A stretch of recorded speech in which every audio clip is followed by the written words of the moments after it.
പറശ്ശിനി കടവിലെ മുത്തപ്പൻ ചരിതങ്ങൾ കേട്ടുകൊള്ളുക. ആനയുണ്ട്, അമ്പാരിയുണ്ട്, പത്തായം നിറയെ നെല്ലുണ്ട്, ബാല്യക്കാരുണ്ട്, പൊന്നുണ്ട്, പണമുണ്ട്, സന്തോഷം മാത്രമാ മനക്കലില്ല. ഉണ്ണി പിറക്കാത്ത ദുഃഖത്തിൽ കഴിയുന്നു ശിവഭക്തരാം തമ്പ്രാനും തമ്പ്രാട്ടിയും. ഒരു രാവിൽ ശയനത്തിൽ ശിവദർശനേ സ്വപ്നെ തമ്പ്രാട്ടി ഉണർന്നു പുലരിയായി. തോഴിമാരൊത്തു നീരാടാൻ യാത്രയായി. ആ പൊൻപുലരിയിൽ കുളിക്കടവിൽ തേജസാൽ ജ്വലിക്കും ഒരു പൈതൽ ശിവദേവൻ നൽകിയ നിധിയല്ലയോ. മനക്കലോ സന്തോഷം അലതല്ലി. ഉണ്ണി വളർന്നു ബാലനായി, കൗമാരം പടിവാതിൽ എത്തി നിന്നു. മാറുന്നു ഭാവങ്ങൾ, രീതികൾ, ഉണ്ണിക്കു കൂട്ടുകാരടിയാളന്മാർ. കടവിനക്കരെ പറച്ചിയൂരിൽ അടിയാള പിള്ളേർ കൂട്ടുകൂടി. തോട്ടിൽ ചൂണ്ടയിട്ടു കാട്ടിൽ നായാടി കള്ളുമോന്തി മാംസം കഴിച്ചിടുന്നു.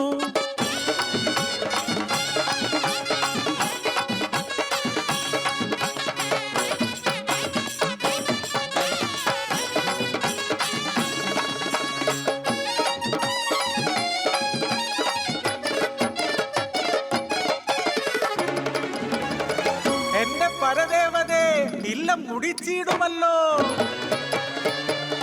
കോപിഷ്ടയാകുന്നു തമ്പ്രാട്ടി, ഉണ്ണിയെ മച്ചിൽ ബന്ധിക്കുന്നു. ജലപാനം നൽകില്ല പൊന്നുണ്ണി, കുരുത്തക്കേടുകൾ ഏറെയായി. അല്പം കഴിഞ്ഞപ്പോൾ അമ്മ തൻ മാനസം സ്നേഹമായി, പിന്നെ വാത്സല്യമായി. മനക്കലെ മച്ചിന്മേൽ എത്തിയ അമ്മ അറപ്പുരവാതിൽ തുറന്നു നോക്കി. ആകെ സ്തംഭിച്ചു തമ്പ്രാട്ടി. ഉണ്ണി വളർന്ന് മച്ചും തകർത്ത് ഉഗ്രരൂപമായി അലറിയിടുന്നു. തലയും മുഖവും കാണാനില്ല. പരിഭ്രമിച്ചോടി തമ്പ്രാട്ടി പടിപ്പുരവാതിൽക്കലെത്തി നിന്നു.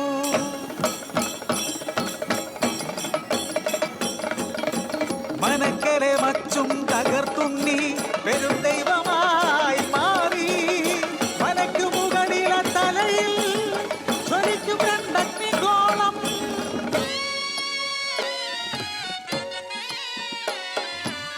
ഭയന്നൊര തമ്പ്രാട്ടി നോക്കാനാവാതെ കൈകൾ കൂപ്പി നിന്നു.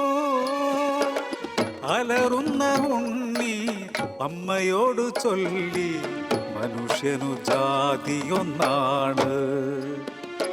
അടിയാളപ്പറയർക്കു ദൈവമാകും ഞാൻ, മുത്തപ്പൻ ദൈവമായി നിറഞ്ഞാടും.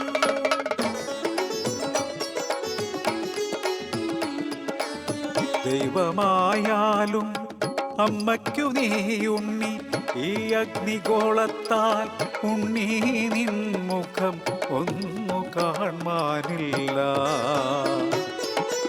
കണ്ണുകൾ മൂടി മുത്തപ്പനായി നീ ദർശനം നൽകൂ പറശ്ശിനി കടവിൽ. അന്നു തൊട്ടിന്നോളം പറശ്ശിനി കടവിൽ അനുഗ്രഹിച്ചിടുന്നു മുത്തപ്പൻ ദൈവം. ദുരിതങ്ങൾ നീക്കി സൗഖ്യം നൽകി അനുഗ്രഹിച്ചിടുന്നു മുത്തപ്പൻ ദൈവം. അനുഗ്രഹിച്ചിടുന്നു മുത്തപ്പൻ ദൈവം.